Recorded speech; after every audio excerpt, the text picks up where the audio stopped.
Assalamualaikum warahmatullahi wabarakatuh. Minggu ini kita akan membahas tentang teori ekuitas. Nah, di minggu lalu kita kemarin sudah membahas tentang teori ekuitas yang pertama ya.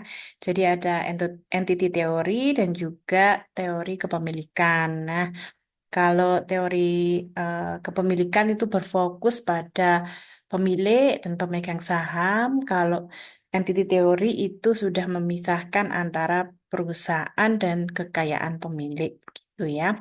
Nah, sekarang kita bahas teori ekuitas 2.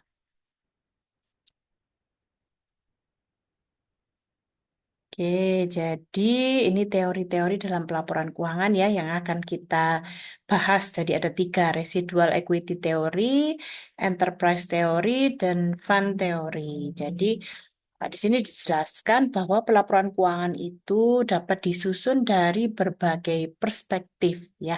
Jadi kemarin kan ada teori kepemilikan ya di mana eh, diutamakan perspektif pemilik atau pemegang saham. Jadi pelaporan keuangan itu diutamakan untuk memberikan informasi kepada pemilik gitu. Kemudian kalau entity teori ke berbagai pihak yang lebih luas yaitu stakeholder gitu ya, di mana pemilik dan kekayaan perusahaan itu dipisah. Jadi pelaporan keuangan itu disusun untuk kepentingan pemilik. Nah, di sini dijelaskan pelaporan keuangan dapat disusun dari berbagai perspektif berdasarkan teori akuntansi yang digunakan, yang pada akhirnya mempengaruhi bagaimana aset, kewajiban, ekuitas, dan laba diperhitungkan dan dilaporkan. Nah, selain dua teori yang sudah kita bahas minggu lalu, kita akan bahas tiga teori ini. Jadi, tiga teori ini adalah beberapa pendekatan yang memiliki fokus dan tujuan yang berbeda dalam pelaporan keuangan, khususnya dalam cara entitas dipandang dan kepentingan mana yang diutamakan. Oke, jadi kita bahas yang pertama dulu. Jadi, pertama adalah residual equity theory. Jadi, eh, di ini teori yang berkembang setelah dua teori yang kita bahas di minggu lalu ya. Jadi kita lihat definisinya, residual equity theory ini memandang bahwa ekuitas residu adalah hak pemilik setelah dikurangi semua kewajiban. Jadi teori ini menekankan hak ekuitas pemegang saham biasa atau common shareholder sebagai pemilik sejati dari kekayaan yang tersisa setelah kewajiban dan hak preferen diselesaikan. Jadi ini beberapa karakteristiknya ya. Jadi teori ini fokus pada kepentingan pemegang saham biasa. Jadi kalau semua sudah kewajiban-kewajiban sudah diselesaikan, hmm, pemilik residual itu adalah pemegang saham biasa gitu. Nah, pemilik residual itu apa maksudnya? Nah, pendapatan residual itu adalah pendapatan yang tersisa setelah semua kewajiban termasuk saham preferen dan kewajiban kontraktual menjadi milik pemegang saham biasa. Jadi, setelah kewajiban-kewajiban kepada saham preferen dan kewajiban kontraktual kontraktual itu dibayarkan, pendapatan-pendapatan yang tersisa itu menjadi hak milik dari pemegang saham biasa. Gitu ya. Jadi ini yang dijelaskan dalam teori ini.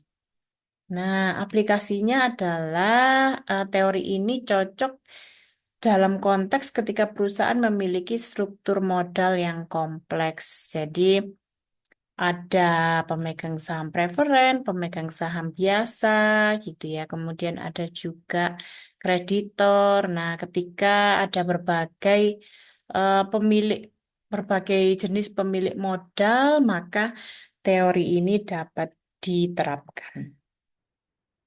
Ya, ini ada contohnya. Misalkan perusahaan A memiliki total laba bersih 1 miliar. Setelah memenuhi kewajiban pembayaran dividen untuk saham preferen sebesar 200 juta, maka sisanya yang 800 juta adalah laba residual yang menjadi hak pemegang saham biasa. Oke, jadi ini ya yang diatur dalam teori ini. Nah, ini adalah teori yang kedua yang kita bahas adalah enterprise theory. Jadi enterprise theory ini memandang Perusahaan sebagai institusi sosial yang melayani berbagai kepentingan, bukan hanya pemilik. Nah, kalau pada teori ini akan memperhatikan kepentingan-kepentingan stakeholder ya dalam pelaporan kondisi keuangannya. Oke, jadi ini beberapa karakteristiknya dengan eh, enterprise teori ini. Jadi berbeda dari teori yang berfokus hanya kepada pemilik.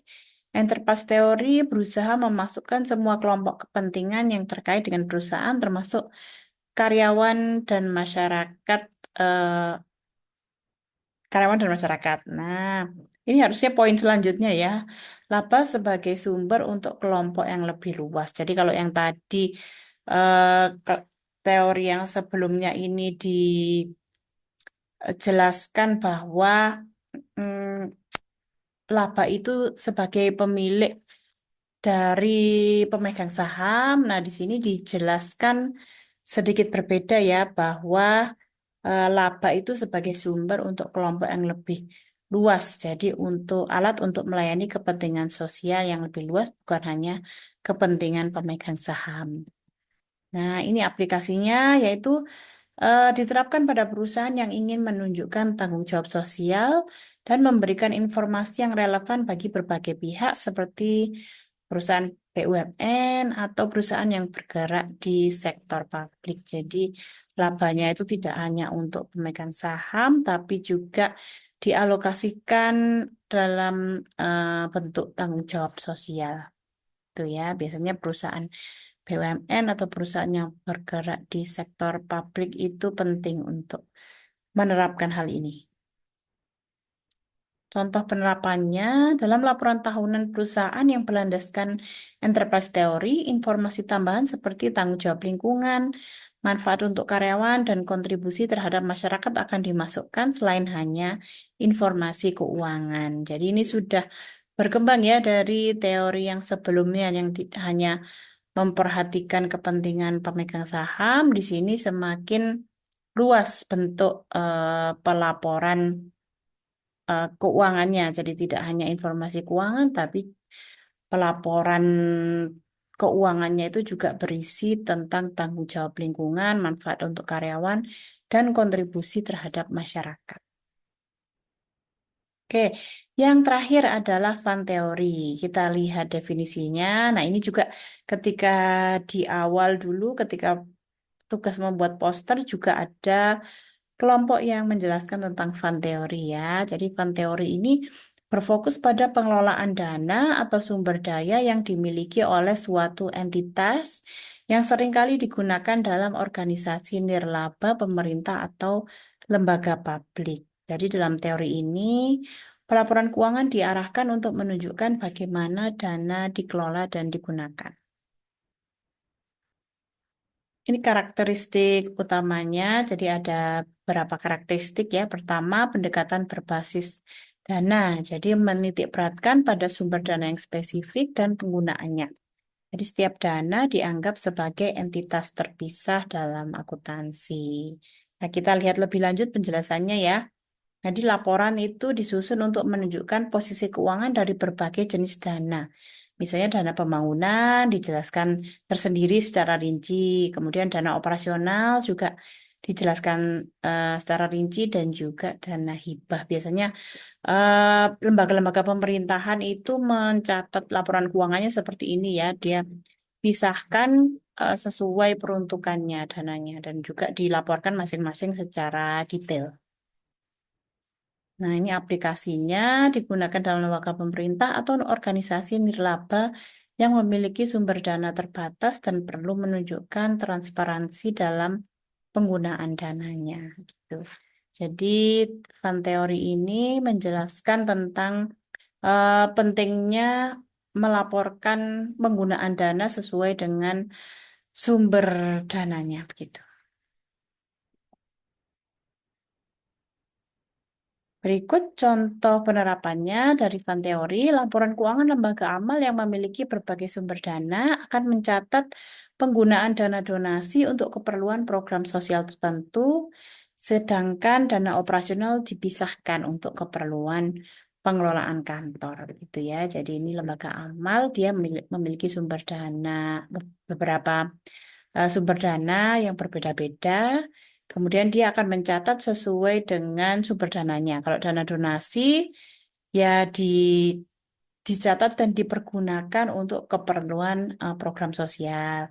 Kalau dana operasional dipisahkan lagi untuk keperluan pengelolaan kantor. Mungkin ini sumbernya berbeda lagi begitu ya. Jadi dipisah-pisahkan sesuai kepentingannya. Nah, itu adalah tiga teori yang kita bahas. Kita lihat ya perbandingan dan keterkaitannya antara ketiga teori ini. Jadi kalau yang residual equity teori, fokus utamanya ini tadi pemegang saham biasa ya.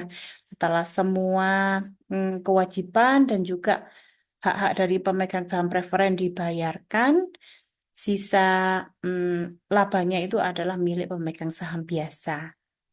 Nah, sedangkan pada enterprise teori tadi fokus utamanya adalah berbagai kelompok kepentingan. Jadi di sini masih nyambung dengan yang teori pertama tadi ya. Jadi kalau di sini kebalikannya dijelaskan bahwa laba itu untuk kepentingan berbagai kelompok, tidak hanya pemegang saham saja. Nah, sedangkan tadi kalau fund teori fokus utamanya mengenai dana spesifik atau sumber dayanya. Kemudian tujuan pelaporan kalau pada residual equity theory ini menunjukkan laba yang tersisa bagi pemegang saham biasa. Jadi laporan keuangannya itu ditujukan untuk menghitungkan ya. Jadi labanya berapa sih untuk pemegang saham biasa? Tujuan pelaporan seperti itu. Nah, sedangkan yang enterprise teori, tujuan pelaporannya itu adalah menyediakan informasi yang berguna bagi berbagai pihak. Sedangkan pada fund teori, tujuan pelaporan adalah mengelola dan mengontrol penggunaan dana secara transparan. Nah, aplikasinya kalau residual equity theory pada perusahaan publik dengan struktur model yang kompleks, sedangkan pada enterprise theory perusahaan dengan tanggung jawab sosial yang luas. Kemudian kalau fund theory diterapkan pada lembaga nirlaba atau pemerintah. Nah, ini contoh penggunaannya kalau residual equity, pembagian dividen pada pemegang saham biasa, kalau enterprise theory, laporan keuangan yang mencakup aspek sosial, sedangkan fund theory adalah digunakan pada laporan penggunaan dana oleh organisasi amal gitu ya.